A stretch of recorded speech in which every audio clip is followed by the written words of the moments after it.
All right, let's dive right into this. Welcome to This Explainer, where we are going to unpack one of the most fascinating engineering challenges of our time.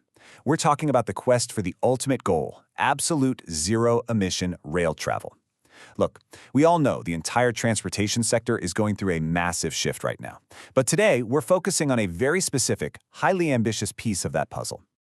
Now, if you follow sustainable transport at all, you probably already know that rail is globally recognized as the most sustainable mode of transportation out there. Well, right after walking and cycling, of course.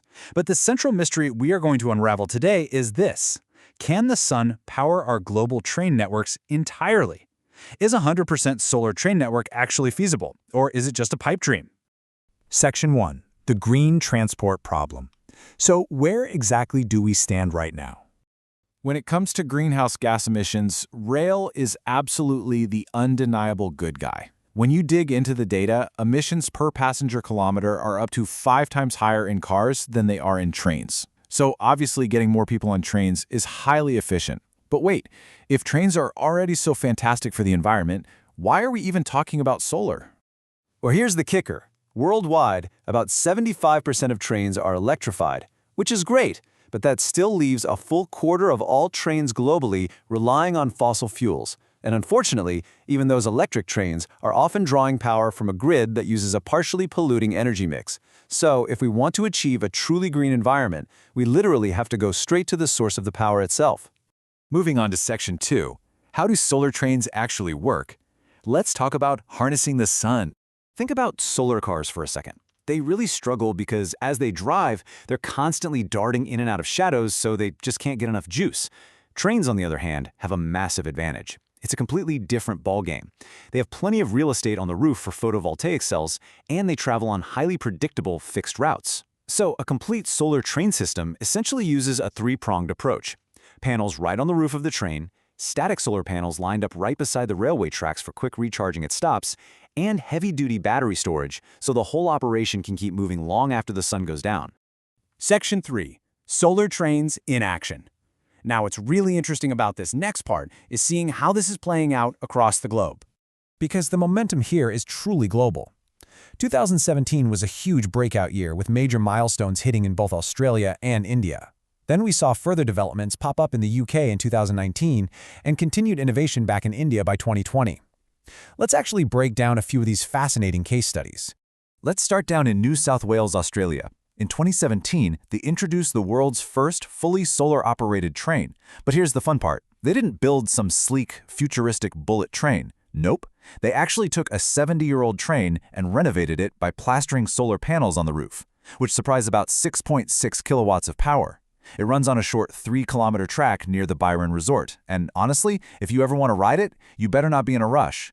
It tops out at a ridiculously slow speed of 18 kilometers per hour, so you definitely get to enjoy the scenery. Meanwhile, over in India, during that exact same year, they launched their first solar-powered DMU.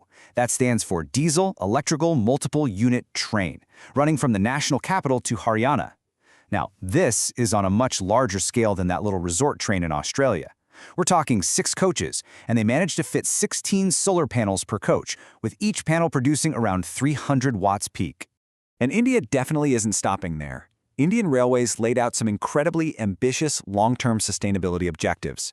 Based on 2017 research, their goal is to build an astonishing 5 gigawatts of solar generating capacity. Just to put that into perspective for you, that capacity alone would be enough to fulfill literally all of the country's electricity needs in the coming years. It is a massive, game-changing push to cut the reliance on a highly polluting energy grid. Fast forward to 2019. The United Kingdom inaugurated its first railway line powered by a 30-kilowatt solar farm, and they built it right next to the station so it feeds power directly into the system for things like signaling and lighting. It's a really great step forward for sure. But we do have to inject a little dose of reality here. Trains in the UK consume 4,050 million kilowatt-hours of electricity every single year. So while these localized solar farms are a fantastic start, they are simply a drop in the bucket. They're unlikely to provide 100% of the energy required to run an entire national system anytime soon. Which brings us to Section 4, the ultimate reality check. Let's talk about the logistical hurdles.